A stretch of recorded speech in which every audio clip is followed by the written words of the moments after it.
If I was to tell you that you could buy a full suspension mountain bike for less than £4 with RockShox ultimate suspension and the SRAM GX AXS shifting, you might think that was a little bit mad. But this time I'll let you off, because this is the Sonder Cortex GX AXS, which will set you back £3,800, and it offers exactly that. Thanks to its excellent trail geometry and of course its mental spec, it is a fantastic bike, but there's also a handful of reasons that really let this bike down. This is the full review.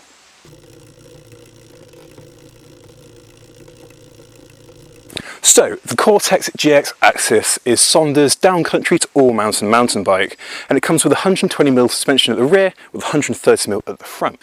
As we're on the subject of suspension, the 130mm at the front is provided by a RockShox Pike Ultimate Fork, and that's RockShox top-end pike, and it comes with all the adjustments that you'll ever need. So that's high and low speeds compression adjustments with a low-speed rebound damping. The rear suspension isn't quite as sophisticated because that's a RockShox Deluxe Select Plus, however it does a perfectly fine job. So if that posh fork isn't enough to get your mouth watering, the real star of the show is the SRAM GX AXS shifting. If you're not quite sure what that is, essentially it's just wireless shifting. We've got a battery on the mech and it's all works through Bluetooth, so there are no cables at all. Shifting it provides is really nice and sharp, rather luxurious, and to be honest I reckon it will get even the most skeptical people converted. Elsewhere on the bike, the SRAM G2 brakes with 4-piston calipers and the Sonder's own Alpha 29-inch wheels, and they're wrapped with Goodyear's recent Newton MTF and NTR tyres with 2.5 and 2.4-inch widths respectively. Everywhere else, the kit is Sonder's own. That is apart from the X-Fusion Magnet dropper post, which on this particular bike gets 125mm drop. However, strangely on Sonder's website it says it should come with 150mm. In order to get the Cortex GX AXS under the 4K mark, this bike is built around an alloy frame, and it gets internal cable routing, a threaded bottom bracket and plenty of space in the front triangle for a water bottle. Though going back to that internal cable routing, it's not secured inside the frame, and there's no chainstay protection at all, so when rattling downhill things do get, well, very rattly. The suspension is then actuated thanks to a horse-link suspension platform.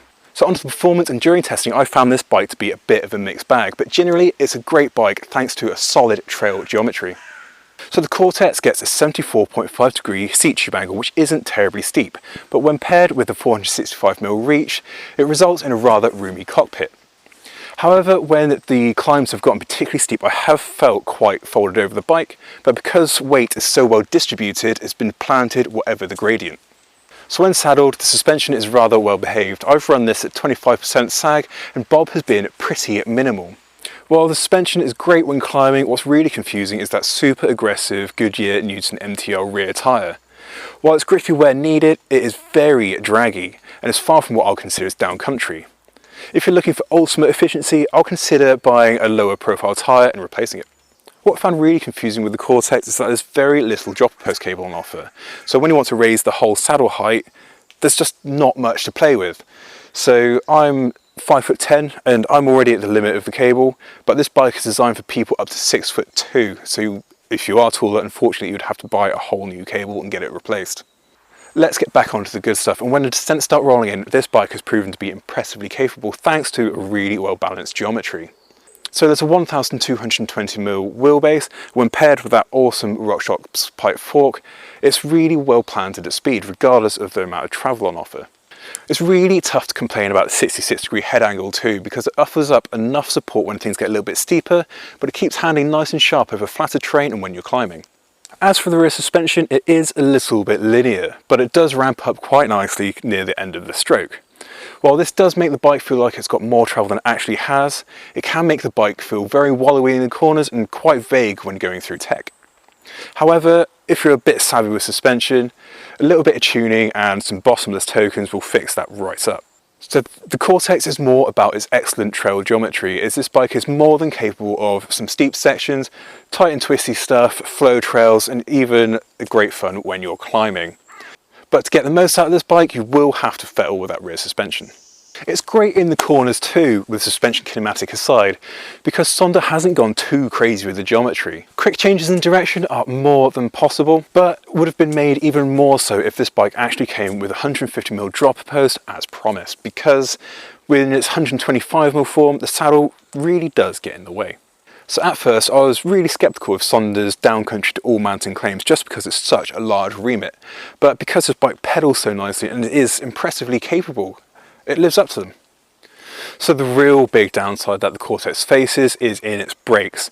SRAM G2 brakes aren't too bad, they're not the most powerful in the world, but they definitely work. But the big thing is that they're paired with 180mm rotor at the front and 160 at the rear, and for general trail riding that's pretty small. The only reason I'm saying that is because they just don't offer enough power when you're trying to push the bike. If you're riding through trail centres or just doing general trail riding, it's just about enough. But if you're trying to go a little bit further, taking down some natural trails, things can get rather scary. So onto the value, and for 3.8 grand, it's pretty mega on this bike, but that's not to say that there aren't a couple of bikes that aren't worth considering. One of those bikes is the Canyon Spectral 125 CF7, and that will set you back a full £300 less than this bike. For that money you get a carbon frame and SRAM Code RS brakes. It's also a bit more aggressive when it comes to the geometry, and if my review of the CF8 is anything to go by, it will be a cracking bike. You can even pick up a steel framed Cortex Flare Max for £200 less. That one gets an even more aggressive geometry, such as the 490mm reach from the size large, but it just doesn't get the price to performance ratio of this bike. Though what's awesome about the Sonder Cortex is that full builds start at £1,700, so if this price point isn't quite for you, there's still a bike to go for. So even with a clear need for refinement, I think that the Sonder Cortex GX AXS will appeal to a lot of people. That's because it's just so well rounded. It's capable down the hill, and you can put in tons of miles on this bike because it pedals so well. But to get the most out of it, you will need to tinker with the suspension. So that is the full review of the Sonder Cortex GX AXS. If you'd like to see a more in-depth review on this bike, head over to www.off-road.cc. If you like this video and would like to see more reviews just like this, feel free to like and subscribe. We will soon be bringing you a review of the Privateer 141. Thanks very much for watching, and we'll see you in the next one.